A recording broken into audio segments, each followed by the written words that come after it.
everyone, I'm back again, and this chart is represented to Toncoin. Okay, we are here, and we know that this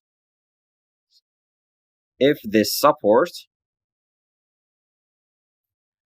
can't hold the price of Toncoin, we can see this price. Okay, 1.82 cents. But if we break this resistance and pull back to it, we can see the upward trend for Toncoin. So we should wait for the best price. Okay? We should wait for the best price. Good luck.